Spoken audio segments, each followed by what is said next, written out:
Good afternoon, ladies and gentlemen. My name is Chad. I will be your cabin operator for this trip up the mountain.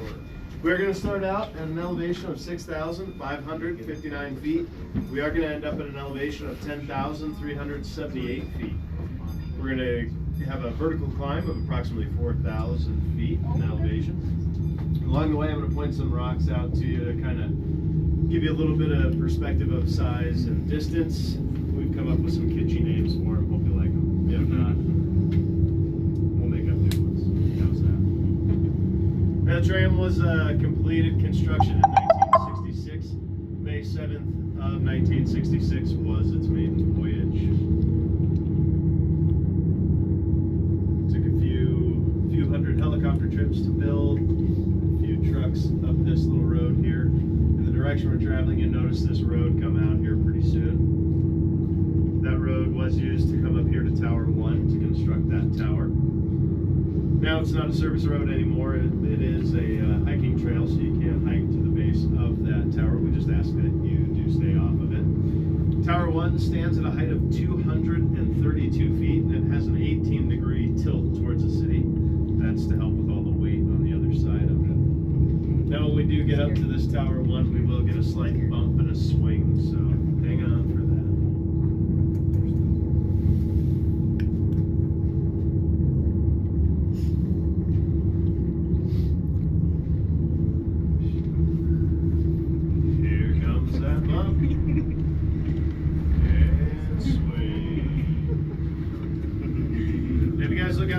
On my side, you look up this hill here, you'll see a big rock sitting at a 45-degree tilt. Looks like it's a big cannon just blasting towards the mountain, so we call that cannon rock.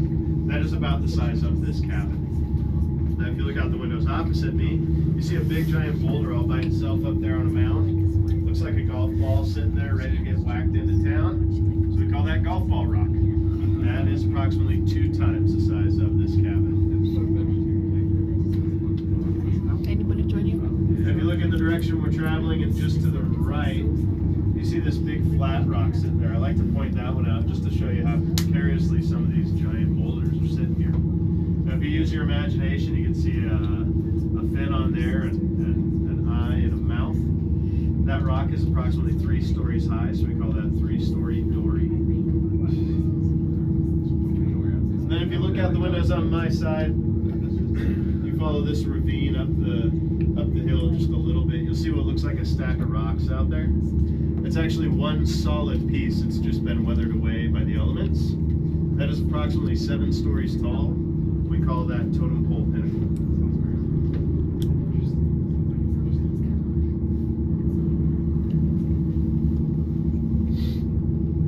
If you look in the direction we're traveling, you notice these rocks that are chipped off the side of the mountain here.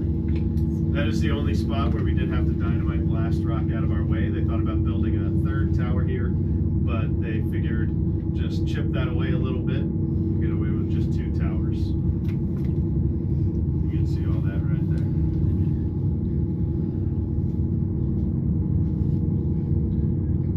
Now we do have all sorts of wildlife up here in the Sandia Mountains.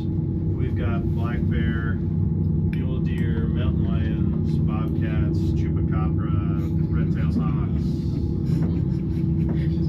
Just see who's listening. Just so you guys. We also have peregrine falcons, golden eagles, stuff like that. And you notice these trees down here. It looks like there's a whole bunch of them that have died off here. We actually had an infestation of bark beetle that did do some damage to the mountain here, but as you can see, there's all sorts of other green trees that have either survived or are newly growing.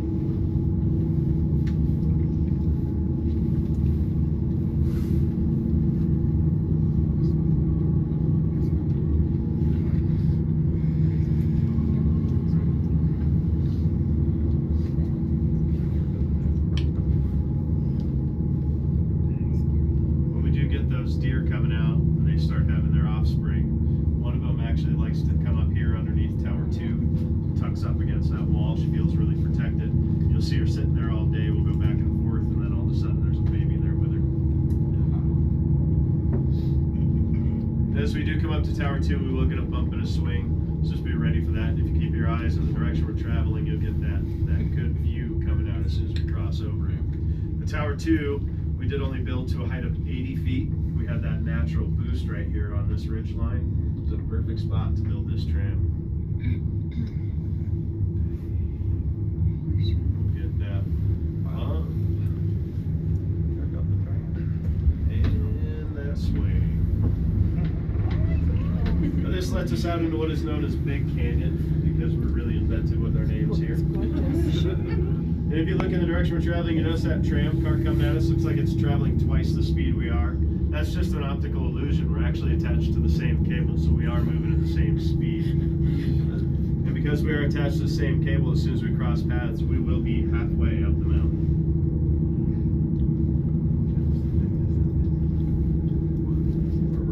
And there we are, halfway. They work? Now, in just a second, you'll notice that we start to slow down.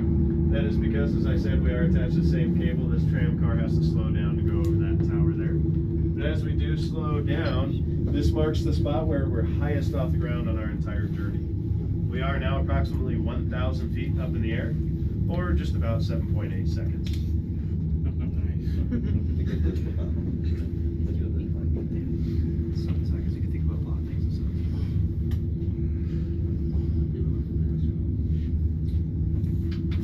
Crossing over that tower right now, you'll feel a little dip in the cabin. That's us just picking up speed. Right there. Just a bit. You got about 1,000 feet right here. Yep. But if you look in the direction we're traveling and out the windows on my side, you see this cliff face we're coming up to. People have been known to come out here and climb this part of the mountain. Once, when the weather is better, obviously. During that time, usually we have a lot more people on the tram car, so as people are climbing this mountain, they're getting their picture taken a couple hundred times a day. So we've nicknamed this part of the rock Ego Boost.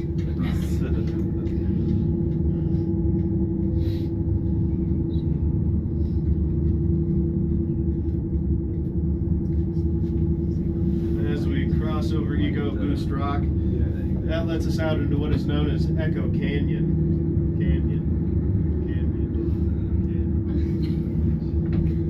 If you look out into Echo Canyon, you notice there's a lot more trees in this part of the canyon. They're a lot taller, a lot greener. That's because there is a natural spring that feeds this canyon year-round. All the other canyons rely on snowmelt and rainwater. This one has it year-round, so these trees down here are about 100, 150 feet tall down here. If you look around at the mountains here, you see this granite has that pink tint to it.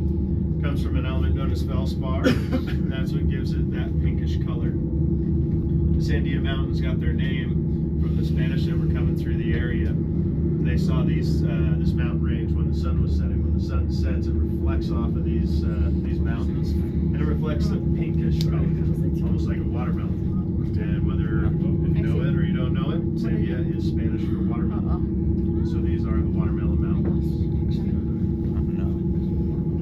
I used to tell people that you could taste it if you licked the rocks. And then I saw a bunch of kids coming back with dirt, and I was like, I don't know. Keep eating the dirt out there.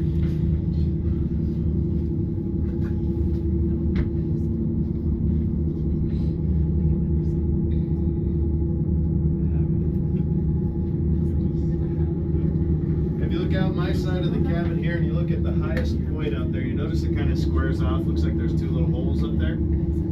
It's actually a cabin that's been built out of the limestone.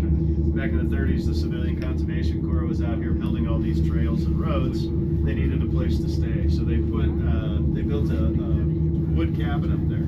Got hit by lightning, caught fire, burned to the ground. So they thought, well, we need to build a better one, so let's just make it out of wood again. We get a lot of high winds up here. That one blew off of the mountain. So they finally got smart and decided all that limestone at the top of the mountain was perfect building material, so they just stacked all the rocks there, put some cement in it, been there ever since. It is called Kiwanis Cabin, and when you're at that point, you can see about 11,000 square miles. It's about 9% of the state of New Mexico.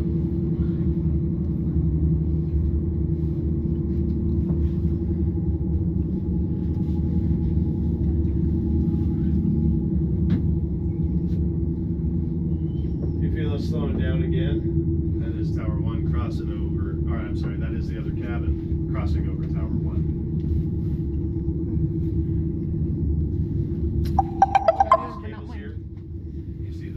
Closest to us. Looks like the one in the middle isn't moving. That's actually moving with us. So all of our wheels are sitting on those other two, and then that middle cable just pulls us back and forth.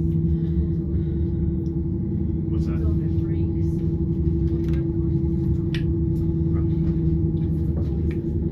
I was thinking about that the other day. I was talking to someone about it, and I was like, that's why we have all these red buttons, though.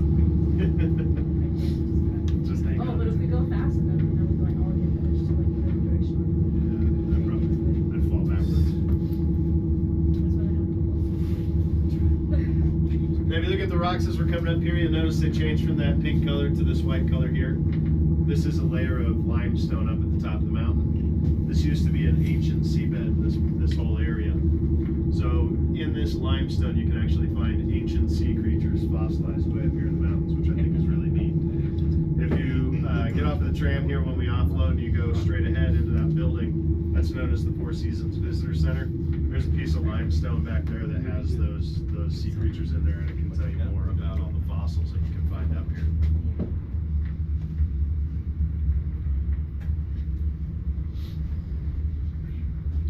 And if you follow the decks down here on my side, you see this building here. That is the 10-3 restaurant. If you're looking to grab a drink from the bar or something to eat, they open at, I forget what time. They open at 11 a.m. for breakfast and stuff, or lunch rather, but.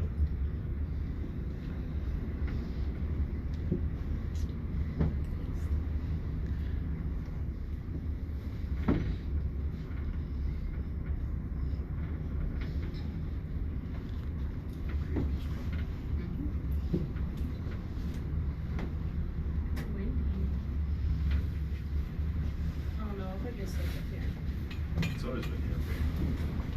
Yeah, but this isn't like how it's gonna be like what, you know, it's probably gonna be on standby. It's all coming, all the winds are coming out of the west, so I think we're gonna be good. We have a, as we're going east into the mountain. So, oh, look, it's a boot. Yeah, there's a boot down there, so you can see that the wind is gets a little strong out here. Make sure your kids don't fly out of your arms if you have them with you.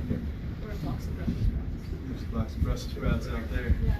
Like I said, yeah. Like I said, we do get high winds up here enough to blow that wood cabin down. So.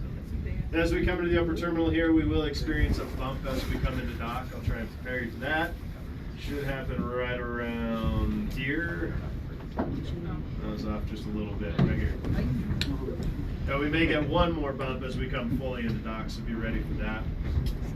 We will be exiting these doors opposite me. When you do step off the tram, it will be swinging just a little bit, so make sure you do watch your step. Hang on to your hats. As you can tell, it is really up here. For these trams, they go anywhere between back-to-back and up to 15-minute downtime. Take any tram car back you want, just make sure you have your ticket with you.